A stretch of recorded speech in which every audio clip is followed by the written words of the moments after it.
Hey, what's up everybody out there in YouTube land? Andrew Newland here with Newtography. Hello.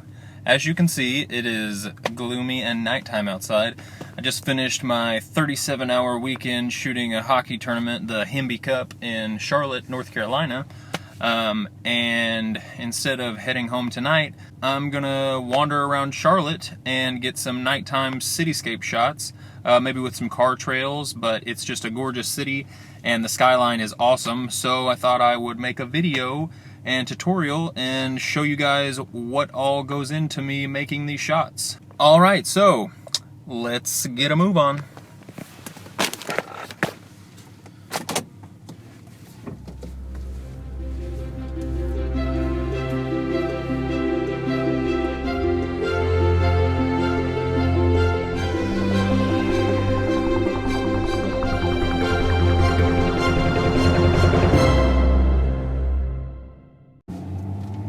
Alright, so I'm kind of winging it. I usually write out scripts beforehand for videos to make sure I touch on all the topics I need to touch on, but this was kind of a spur of the moment type thing, and so I'm just going to record a whole bunch of stuff and hope I don't miss anything.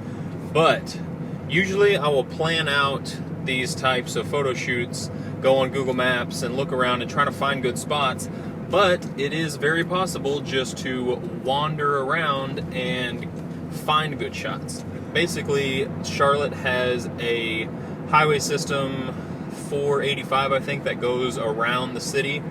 And then you'd kind of just want to wander around and look for bridges that have good aerial views of streets below. That's what I'm looking for, somewhere where I can get car trails and the city.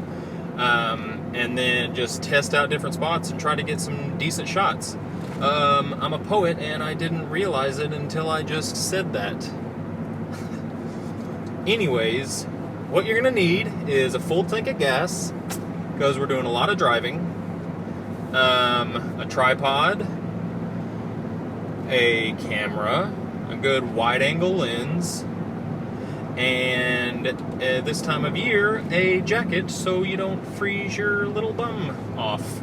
Alright, a few things to note is that, one, you need to be very cautious whenever doing this in a place that you're not familiar with, because you don't know the ins and outs and what's a good neighborhood, what's a bad neighborhood. So yes, be careful, be very aware of your surroundings. If you have a carry permit, I mean, you can carry a firearm to protect yourself, but I have a knife. If you're a woman, I wouldn't suggest doing this alone at nighttime. You just want to be very aware of your surroundings, use common sense, and I wouldn't keep cash on you. You know, I happen to have cash because I just left a job, so I'm leaving my wallet in my car, parking my car in a very well-lit, safe place, and walking the required distance from there. Yeah, basic stuff, but just wanted to throw out a disclaimer that you should be very careful, because scary people live in the nighttime, and I don't want anything to happen to you out there, because I like you, because you're watching my video, and I like people who enjoy my stuff. Anyways, yeah, so basically what I'm doing now is I'm approaching the city on one of the many highways that go into it.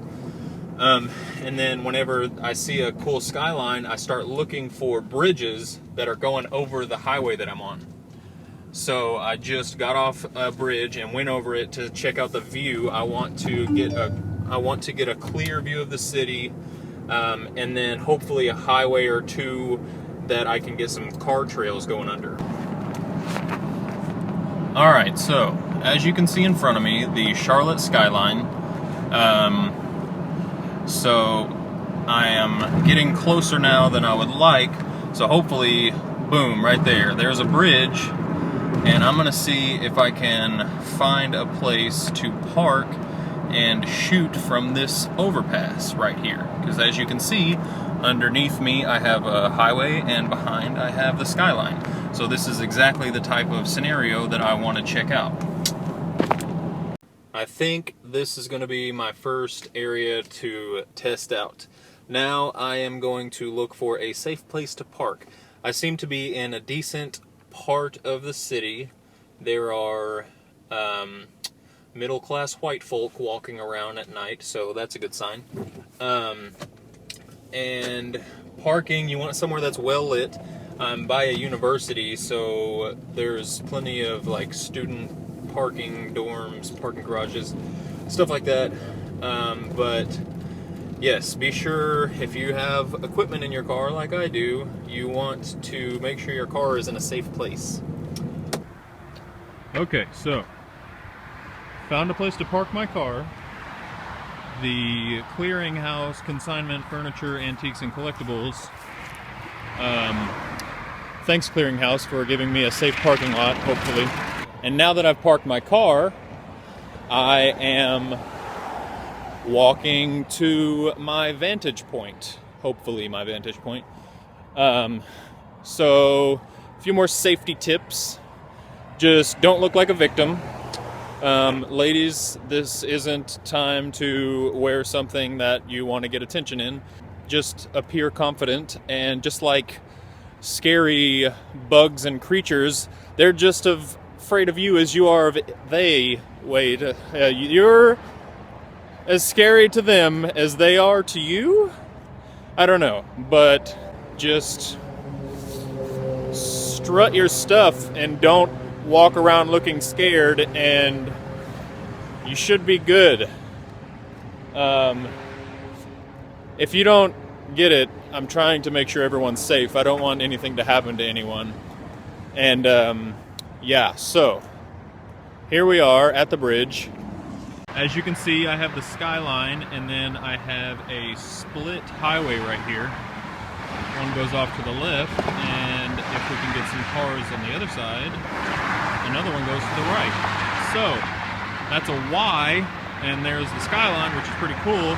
I don't think you can see it, but right around here, there are trees that are obstructing my view of the city, which is turning this from what would be a really perfect place to a really not so perfect place to shoot. But I'm gonna try anyway and see what I come up with. Okay, as the cars pass by, a couple things. You can't really see it. Sorry about the quality of this video. I'm recording it on a TI-84 Plus calculator from 1987.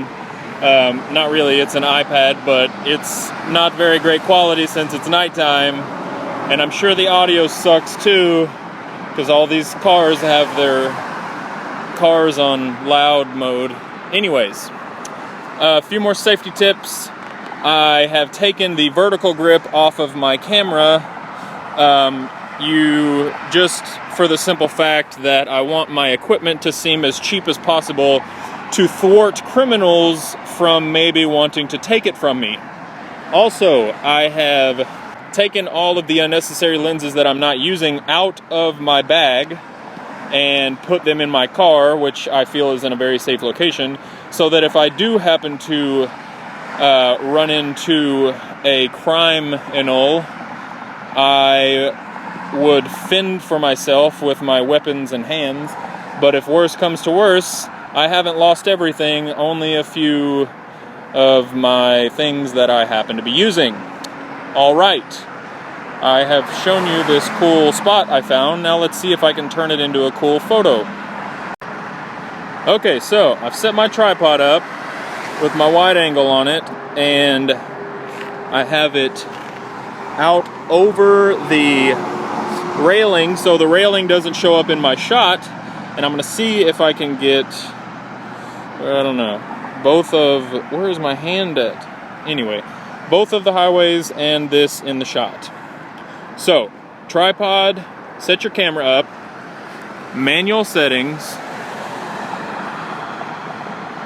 and first shot, I'm gonna keep it at ISO 400. This is tricky. We are going to scroll down and try a 30-second at f 400, 30-second.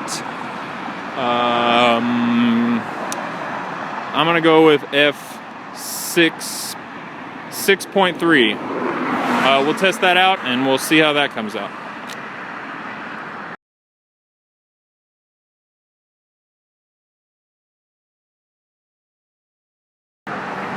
Okay, so another tip. Make sure you have charged batteries. I didn't, and we'll see how this goes.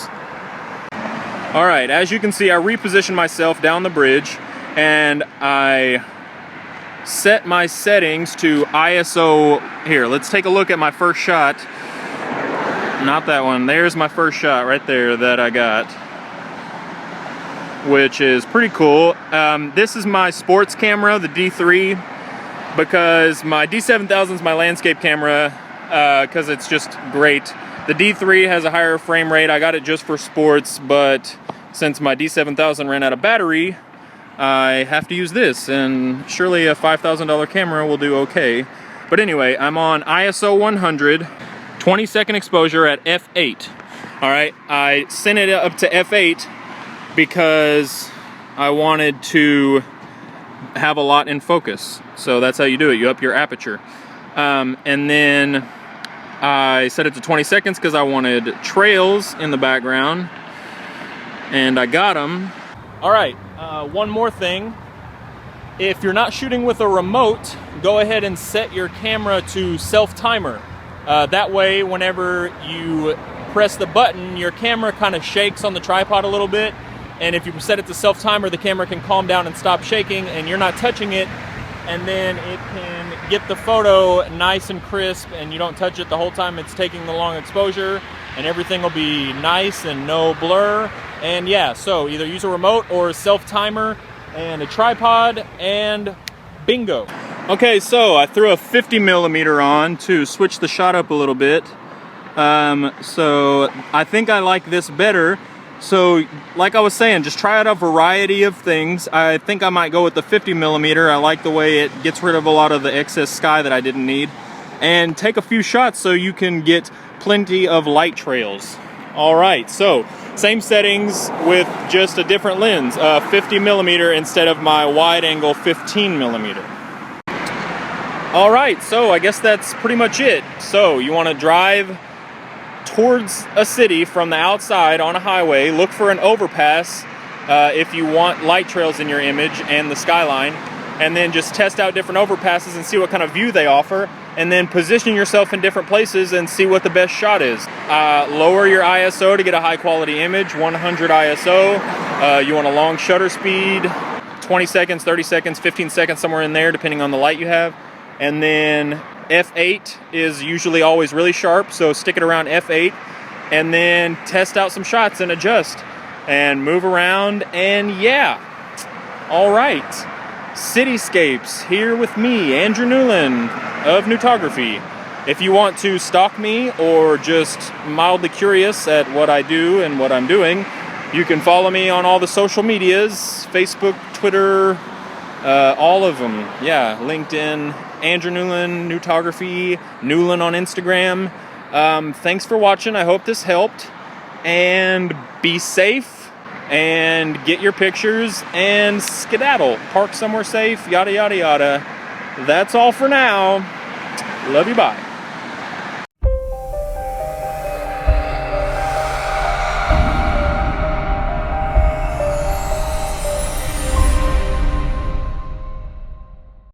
Wow, I just recorded like 30 minutes. I wasn't recording. What? Why?